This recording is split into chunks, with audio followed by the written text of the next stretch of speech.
లోక్సభ స్థానాలలో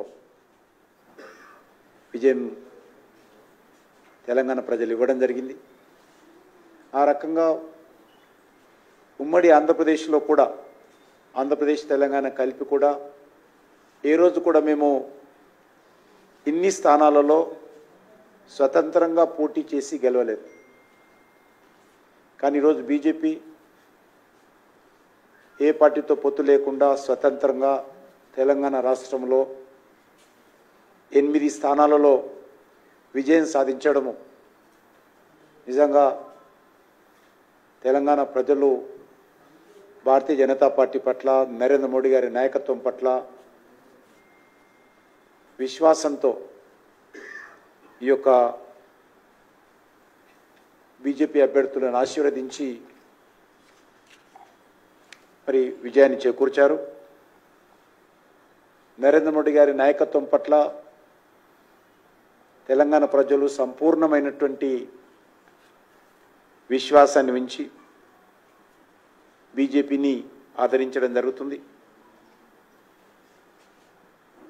అంతేకాకుండా గణనీయమైనటువంటి ఓటింగ్ కూడా ఎక్కడైతే మేము విజయం సాధించలేదో ఆ స్థానాలలో కూడా పెద్ద ఎత్తున ఓటింగ్ పర్సెంటేజ్ కూడా భారతీయ జనతా పార్టీ ఈ ఎన్నికల్లో పొందడం జరిగింది. చాలా తప్పుడు ప్రచారం, బీజేపీ గెలిస్తే రాజ్యాంగాన్ని మారుస్తారు, పేదలకు ఇస్తున్నటువంటి రిజర్వేషన్ తీసేస్తారు అనేటువంటి తప్పుడు ప్రచారం చేసినప్పటికీ కూడా అటు కాంగ్రెస్ పార్టీ బీఆర్ఎస్ పార్టీ ఇద్దరు కలిసి జతకట్టి మా మీద బురద జల్లినప్పటికీ విష ప్రచారం చేసినప్పటికీ కూడా తెలంగాణ ప్రజలు వాళ్ళ మాటలు నమ్మలేదు.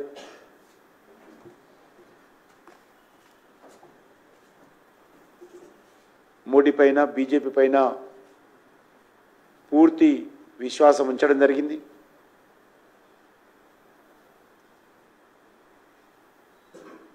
భారతీయ జనతా పార్టీ తెలంగాణ రాష్ట్రంలో ఈ ఎన్నికల ద్వారా తన బలాన్ని పెంచుకోవడం జరిగింది. ఒక రాజకీయ శూన్యత తెలంగాణ రాష్ట్రంలో కాంగ్రెస్ పార్టీ ప్రభుత్వం అధికారంలోకి వచ్చిన తర్వాత వారు అవలంబిస్తున్నటువంటి వైఖరితో ప్రజలలో ఒక నిరాశ నిస్పృహ ఏర్పడింది. ఏ బీఆర్ఎస్ పార్టీ పోవాలనుకున్నారో, ఏ అవినీతి పాలన పోవాలనుకున్నారో, ఏ కుటుంబ పాలన పోవాలనుకున్నారో, మళ్ళీ దాని స్థానంలో వచ్చినటువంటి కాంగ్రెస్ పార్టీ పాలన చూసిన తర్వాత ప్రజలు నిరాశ నిస్పృహ గురయ్యారు. ఏ రకంగా అయితే బీఆర్ఎస్ పరిపాలన చేసిందో అదే పద్ధతిలో గత 6 నెలలుగా కాంగ్రెస్ పార్టీ ప్రభుత్వం ఈ యొక్క తెలంగాణ రాష్ట్రంలో పరిపాలన చేసినప్పుడు ఇచ్చినటువంటి మాటలు, ఇచ్చినటువంటి గ్యారంటీల మీద నిలబడకపోవడము,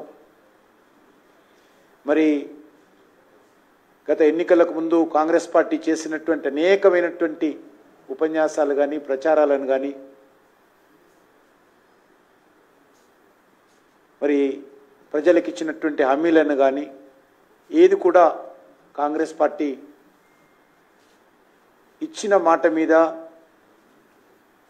ఇచ్చిన హామీల మీద నిలబడకుండా మాట తప్పే ప్రయత్నం చేయడంతో తెలంగాణ ప్రజలు తీవ్ర నిరాశ నిస్పృహలతో ఉన్నారు. మరి ఈరోజు వారికి భారతీయ జనతా పార్టీ ఒక ఆశగా తెలంగాణ ప్రజలకు కనిపించింది. తప్పకుండా తెలంగాణ ప్రజల ఆకాంక్షలకు అనుగుణంగా ఏదైతే ఈరోజు విశ్వాసం ఇచ్చి 8 సీట్లు అత్యధికమైనటువంటి ఓట్లు బీజేపీకి ఇవ్వడం జరిగిందో దాన్ని తప్పకుండా నిలబెట్టుకొని రానున్న రోజుల్లో మరింత ఉత్సాహంతో, మరింత పట్టుదలతో, మరింత అంకిత భావంతో భారతీయ జనతా పార్టీ తెలంగాణలో పనిచేస్తుంది. తెలంగాణ ప్రజల పక్షాన నిలబడి ప్రజల గొంతుకగా రానున్న రోజుల్లో మేము మా కార్యాచరణ ప్రణాళిక రూపొందించుకొని ముందుకెళ్తామని ఈ సందర్భంగా భావిస్తా ఉన్నాను.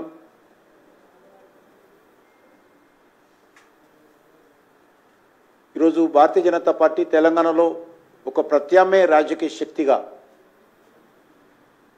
ఈరోజు చాలా స్పష్టంగా ప్రజల ముందుకు రావడం జరిగింది. 6 నెలల క్రితం వరకు 10 సంవత్సరాల పాటు పరిపాలన చేసినటువంటి బీఆర్ఎస్ పార్టీ ఎన్నికల్లో పూర్తిగా తుర్చుకుపెట్టుకుపోయింది. కనీసము ఒక సీటు కూడా రాలేదు. వాళ్ళ కంచుకోటగా చెప్పుకున్నటువంటి మెదక్ సీటును కూడా ఈరోజు భారతీయ జనతా పార్టీ బద్దలు కొట్టి అక్కడ జెండా ఎగరవేయడం జరిగింది. అంతేకాకుండా నేను కాంగ్రెస్ పార్టీ ముఖ్యమంత్రి కూడా కోరుతా ఉన్నాను. రెఫరెండం అన్నాడు ఆయన. మేము దానికి స్పందించలేదు, అది వేరే విషయం. కానీ ముఖ్యమంత్రి ఎవరు అడగకముందే నా పరిపాలనకు రెఫరెండం అన్నాడు. మరి ఈరోజు కాంగ్రెస్ పార్టీ 50% సీట్లు కూడా రాలేదు. కాబట్టి ఏ రంగంగా దాన్ని రెఫరెండంగా తీసుకుంటాడో, మరి ఏమి ఆలోచన చేస్తారో తెలంగాణ ప్రజల ముందు చెప్పాల్సినటువంటి అవసరం ఉంది. ముఖ్యంగా మనకు తెలుసు, కాంగ్రెస్ పార్టీ ఫేక్ వీడియోలు తయారు చేయడము, ప్రజలను రెచ్చగొట్టేటువంటి ప్రయత్నం చేయడము, అసెంబ్లీ ఎన్నికల్లో ఇచ్చినటువంటి గ్యారెంటీలు పక్కన పెట్టి కొత్త గ్యారెంటీలు ఇవ్వడము, ఇవన్నీ చేసినప్పటికి కూడా మరి కాంగ్రెస్ పార్టీ ఎన్నికల ఫలితాలు మనం అందరం చూసాం. 100 రోజుల్లో గ్యారెంటీలు అమలు చేస్తాము, 100 రోజుల్లో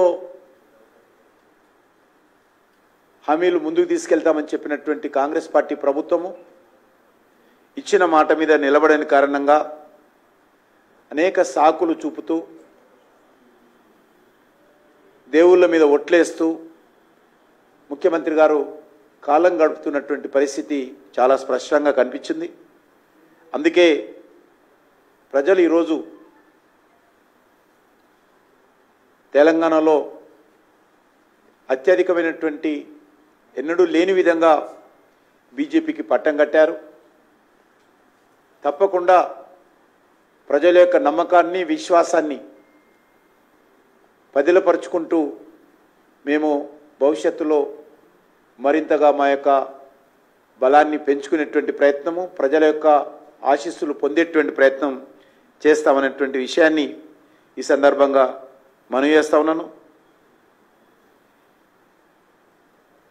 కాంగ్రెస్ పార్టీ హామీలు ఇస్తుందే తప్ప అది శాసనసభ ఎన్నికల్లో కావచ్చు, పార్లమెంట్ ఎన్నికల్లో కావచ్చు, ఏ హామీలు ఏ రకంగా అమలు చేయబోతున్నారు, వాళ్ళకి సంబంధించినటువంటి రూపకల్పన ఏంటి, ఏ రకంగా వనరులు సమకూర్చుకుంటారు, ఏ విషయం పట్ల కూడా స్పష్టత లేని కారణంగా కూడా తెలంగాణ ప్రజలు ఈరోజు హయమయంలో ఉన్నారు.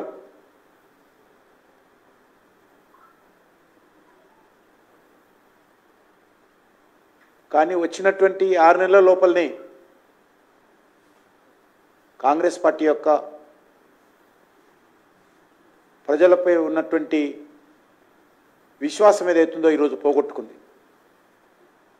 కాబట్టే ఈరోజు భారతీయ జనతా పార్టీకి ఇన్ని ఓట్లు, ఇన్ని సీట్లు రావడం జరిగింది. మేము ఇంకా మరింత కష్టపడి పనిచేసినట్లయితే మరికొన్ని సీట్లు సాధించే వాళ్ళం. కానీ అనేక కారణాల కారణంగా మేము అనుకున్నటువంటి సీట్లు కొన్ని మేము అక్కడ విజయం సాధించలేకపోయాము. తప్పకుండా దీనిపైన మేము చర్చించుకొని రానున్న రోజుల్లో మరింతగా ప్రజల మధ్యలోకి వెళ్ళి ఏ రకంగా పనిచేయాలో, ఏ రకంగా మా శక్తిని పెంచుకోవాలో మేము కార్యాచరణ ప్రణాళిక రూపొందించుకొని ముందుకెళ్తామనేటువంటి విషయాన్ని ఈ సందర్భంగా మనవి చేస్తూ, ఎన్డీఏ ప్రభుత్వము మూడోసారి నరేంద్ర మోడీ గారి నాయకత్వంలో ఏర్పడిపోతున్న సందర్భంగా నేను దేశ ప్రజలకు కూడా హృదయపూర్వకమైనటువంటి కృతజ్ఞతలు తెలియజేస్తా ఉన్నాం. తప్పకుండా నరేంద్ర మోడీ గారి నాయకత్వంలో ఏదైతే గత 10 సంవత్సరాలుగా మేము అనేక కార్యక్రమాలు చేపట్టామో అవి అభివృద్ధికి సంబంధించినటువంటి విషయాలు కావచ్చు, విధానపరమైన విషయాలు కావచ్చు, దేశ గౌరవాన్ని పెంచేటువంటి విషయాలు కావచ్చు, వాటిని మరింత పట్టుదలతో మరింత అంకిత భావంతో భవిష్యత్తులో మోడీ గారి నాయకత్వంలో ముందుకు తీసుకెళ్తామని చెప్పి కోరుకుంటూ, నేను ఎన్నికల్లో భారతీయ జనతా పార్టీని ఆదరించినటువంటి ఓటరు మహాశయులందరికీ కూడా నేను హృదయపూర్వకమైనటువంటి కృతజ్ఞతలు తెలియజేస్తా ఉన్నాను. అదేవిధంగా మండు టెండర్లను కూడా లెక్క చేయకుండా భారతీయ జనతా పార్టీ కార్యకర్తలు, నాయకులు సుమారు గత 4 నెలల నుంచి మరి ఎంతో కష్టపడి పనిచేయడం జరిగింది. కార్యకర్తల యొక్క కష్టము, ప్రజల యొక్క ఆశీస్సులే ఈరోజు ఈ ఫలితాలను మాకు తెచ్చిపెట్టాయి. కాబట్టి నేను పార్టీ కార్యకర్తలకు, నాయకులకు కూడా రాష్ట్ర భారతీయ జనతా పార్టీ తరఫున మరి హృదయపూర్వకమైనటువంటి కృతజ్ఞతలు పార్టీ కార్యకర్తలకు మీ ద్వారా కూడా తెలియజేస్తా ఉన్నానని ఈ సందర్భంగా మనవి చేస్తూ, మరి ఈరోజు మనం చూస్తూ ఉన్నాం ఇటీవల జరిగినటువంటి 4 రాష్ట్రాలలో ఎన్డీఏ భాగస్వామ్య పార్టీల అధికారంలో రావడం జరిగింది. అరుణాచల్ ప్రదేశ్, ఒరిస్సాలో భారతీయ జనతా పార్టీ నేతృత్వంలో అధికారంలోకి వచ్చాం. అదేవిధంగా సిక్కింలో కానీ, ఆంధ్రప్రదేశ్లో కానీ ఎన్డీఏ నాయకత్వంలో అధికారంలో రావడం జరిగింది. కొత్తగా 2 రాష్ట్రాలు ఈరోజు ఎన్డీఏ నేతృత్వంలో అధికారంలో రావడము చాలా సంతోషకరమైన అంశము. అదేవిధంగా ఆంధ్ర రాష్ట్రంలో కూడా అక్కడి ప్రజలు మరి నరేంద్ర మోడీ గారి నాయకత్వంలో కానీ, అక్కడ ఉన్నటువంటి చంద్రబాబు నాయుడు నాయకత్వంలో కానీ, జనసేన అధినేత అయినటువంటి పవన్ కళ్యాణ్ గారి నాయకత్వంలో కానీ మరి అద్భుతమైనటువంటి మెజారిటీ ఆంధ్రప్రదేశ్లో కూడా ఇవ్వడం జరిగింది. నేను ఒక తెలుగు రాష్ట్రానికి సంబంధించినటువంటి రాష్ట్ర అధ్యక్షుడిగా, కేంద్ర మంత్రిగా ఆంధ్రప్రదేశ్ ప్రజానీకాన్ని కూడా మరి హృదయపూర్వకమైనటువంటి కృతజ్ఞతలు తెలియజేస్తా ఉన్నాను. తప్పకుండా రానున్న రోజుల్లో మరి దేశవ్యాప్తంగా కూడా అభివృద్ధి విషయంలో మరింత వేగవంతంగా, మరింత నిర్మాణాత్మకంగా ముందుకెళ్తామని ఈ సందర్భంగా మనవి చేస్తా ఉన్నాను.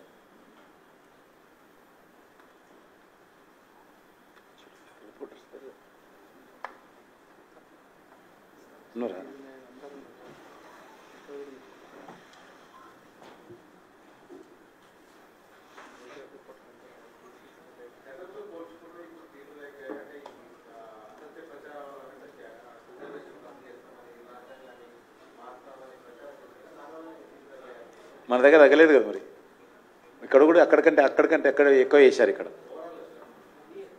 ఓవరాల్గా నేను అంటున్నాను, అదే కారణం అని కాదు, అనేక కారణాలు ఉంటాయి.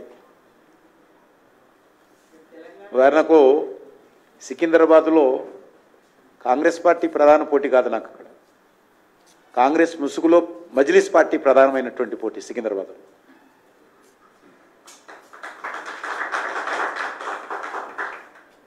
సికింద్రాబాద్లో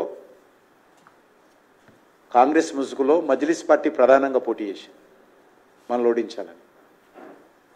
కాబట్టి దేశంలో అనేక రకాల కారణాలు ఉన్నాయి. అవన్నీ కూడా తప్పకుండా జాతీయ స్థాయిలో మా పార్టీ నాయకత్వం విశ్లేషిస్తుంది.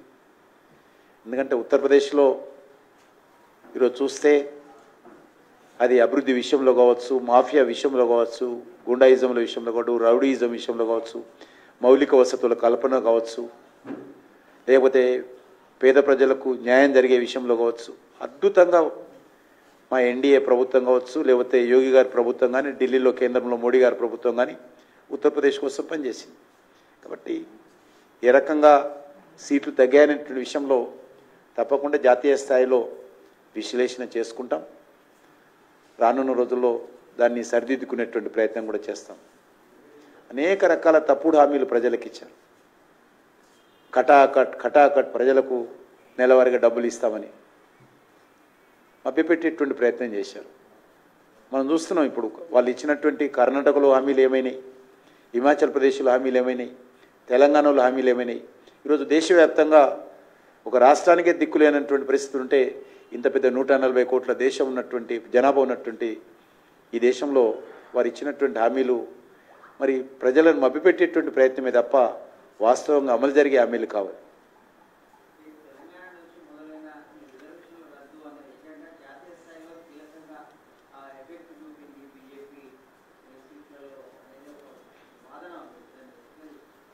బట్ ఇక్కడ ప్రజలైతే నమ్మలేదు. ఇక్కడ నుంచి స్టార్ట్ అయినా కూడా తెలంగాణ ప్రజలు నమ్మలేదు. ఎందుకంటే కాంగ్రెస్ పార్టీ ఏంటో గత 6 నెలలుగా అధికారంలోకి వచ్చిన తర్వాత స్వయంగా మళ్ళీ ఒకసారి అనుభవిస్తున్నారు కాబట్టి వాళ్ళ మాటలు నమ్మలే.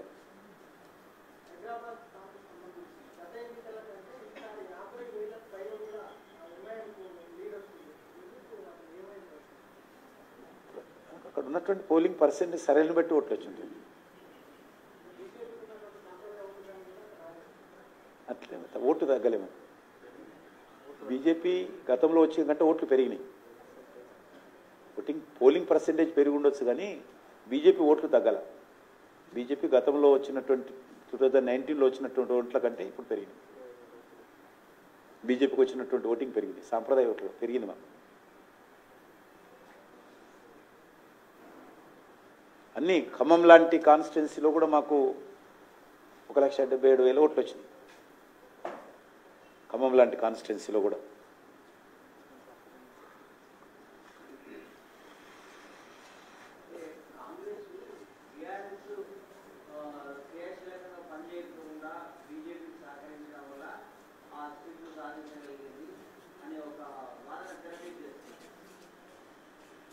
మరి వాళ్ళు ఎందుకు గెలవలేదట? వాళ్ళు కూడా మాకు సహకరించారా మరి అన్ని సీట్లలో?